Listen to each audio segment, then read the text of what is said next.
अस्सलाम वालेकुम, welcome to my cooking world food passion simply. आज मैं आपके साथ शेयर करूंगी कॉटन सॉफ्ट मिल्की डोनट की रेसिपी। ये बहुत ही नरम और मुलायम बनकर तैयार होंगे और इसके साथ स्पेशल हम कोटिंग करेंगे। और वीडियो को पूरा देखिएगा। अगर चैनल सब्सक्राइब नहीं किया तो चैनल को भी सब्सक्राइब कर लीजिएगा और बेल आइकॉन ज़रूर प्रेस किया करें। तो इसको बनाना स्टार्ट करते हैं। बिस्मिल्लाहिर्रहमानिर्रहीम। यहाँ पर मैंने टोटल 1 कप पानी लिया है। ये नीम गर्म पानी है और यहाँ पे मैंने भी आधा कप इस्तेमाल किया है। ठीक है, अब यहाँ पे मैं शामिल करूँगी 2 टीस्पून जो है मैंने इसमें ईस्ट के शामिल किया है। ये इंस्टेंट ईस्ट है जो साशे में आता है। ठीक है, और ये 3 टेबल स्पून मैंने यहाँ पे शुगर के ऐड किए हैं। अगर आपको शुगर कम लगे तो 1 टेबल स्पून आप और बढ़ा सकते हैं। बस इसको अच्छा सा मिक्स करेंगे और कवर करके 10-15 मिनट छोड़ देंगे। फिर आप देखेंगे कि ये बहुत अच्छा सा फूल गया है और इसके ऊपर जो है बबल्स नमूदार हो गए हैं। तो इसका मतलब है कि हमारा जो ईस्ट है वो एक्टिव हो गया है और वो लाइव है। ये इसका टेस्ट करने का तरीका होता है। अगर आप डायरेक्ट ईस्ट को शामिल कर देते हैं, बाज़ दफ़ा ईस्ट ख़राब होता है और फ्रेश नहीं होता। तो बस ये इस प्रोसीजर को करने के बाद हम आगे का स्टेप करेंगे। फिर यहाँ पर जो है 3 कप मैंने मैदे की शामिल करी हूँ। इसको मैंने छान कर रखा हुआ था। ठीक है, अब मैंने इसको ग्राम में भी मेजर कर लिया था तो ये 330 ग्राम है। ठीक है, अब यहाँ पर 1/4 कप मैं मिल्क पाउडर शामिल करूँगी। आप कोई सा भी मिल्क पाउडर ले सकते हैं, मैंने यहाँ नीडो का लिया था। ठीक है, यहाँ पर एक एग डालेंगे हम, या आप बिग साइज़ का एग इस्तेमाल करें तो ज़्यादा अच्छा है। यहाँ पर 1/4 टीस्पून मैं यहाँ पे सॉल्ट ऐड करूँगी। अच्छा, वनीला एसेंस भी इसमें शामिल करते हैं, वो आप शुरू में जब लिक्विड बना रहे हो तभी ऐड कर दीजिएगा। मैं यहाँ पे भूल गई थी डालना तो वीडियो में शूट नहीं हो सका। ठीक है, अब यहाँ इसको अच्छे से मिक्स कर लेंगे। कोई हार्ड एंड फास्ट रूल नहीं है, अंडा भी आप चाहें तो लिक्विड बेस में ही मिक्स कर सकते हैं। बस यहाँ पर हम थोड़ा थोड़ा पानी डालते जाएंगे और इसको सॉफ्ट डो बना लेंगे।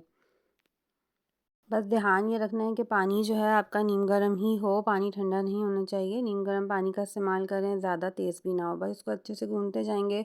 शुरू में आपको थोड़ा स्टिकी लगेगा, लेकिन ये जैसे जैसे आप इसे गूँथते रहेंगे तो ये इसकी स्टिकीनेस ख़त्म हो जाएगी। और गूँथने की वजह से ही जो है ना, जो भी बन्स होते हैं या डोनट्स होते हैं उनका जो डो बनता है वो बहुत सॉफ्ट बनता है। ठीक है, अब यहाँ पर मैंने 3 टेबल स्पून के लगभग मैंने बटर शामिल किया है। ये सॉल्टेड बटर है, नॉर्मल आप अनसॉल्टेड भी ले सकते हैं।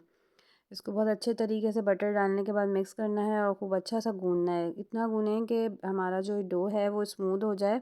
तकरीबन 10 मिनट तक मैंने इसको यहाँ पे नीट किया था।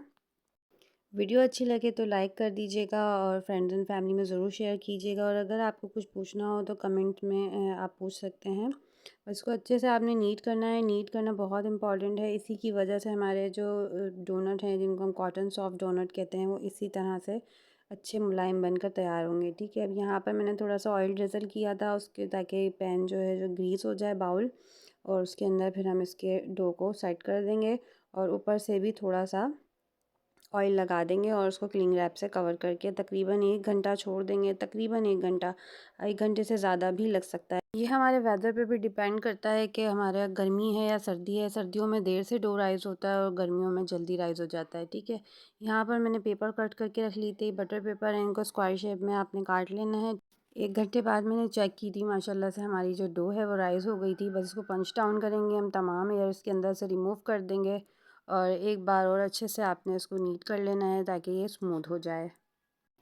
नीट करने के बाद बस मैं इसके स्मॉल साइज़ के पेड़े बनाऊंगी। तकरीबन मैंने 60 ग्राम का एक पेड़ा लिया था। ठीक है, और आपने अगर आप चाहें तो इसे रोल आउट करके खुश्क मैदे की मदद से, और आप किसी गिलास से या कुकी कटर से या फिर आप डोनट कटर से इसको कट कर सकते हैं। ठीक है, यहाँ पे मैंने इक्वल पार्ट्स में डिवाइड करने के बाद उसको मेजरिंग स्केल के ज़रिए 60 ग्राम का एक एक पेड़ा मैंने रेडी कर लिया था। ठीक है, अगर आपके पास हो तो ठीक है, नहीं तो आप अंदाजे से भी बना सकते हैं। अब आपने जो पेड़ा बनाना है ना, बहुत अच्छे से बनाना है और उसको हल्का सा आपने प्रेस करके और थोड़ा सा मैदा डस्ट करके आपने इसको पेपर पर रख देना है। ठीक है, ताकि नीचे की साइड इसके क्रैक्स ना हो। आपने बस ये ध्यान रखना है जब आप इसको फोल्ड कर रहे हो तो अच्छी तरीके से करें। अच्छा, इसको प्रेस हाथ से करने के इससे ज़्यादा अच्छा सा प्रेस नहीं होता, तो मैंने यहाँ पर ये फ्लैट जो है स्क्रैपर का इस्तेमाल किया है। आप गिलास का भी इस्तेमाल कर सकते हैं। इसको हल्का सा आपने डस्ट लगाना है मैदे को और उसके ऊपर आपने प्रेस कर देना है बहुत हल्के हाथ से। ठीक है, ज़्यादा प्रेशर नहीं देना है, नहीं तो तमाम एयर निकल जाएगी।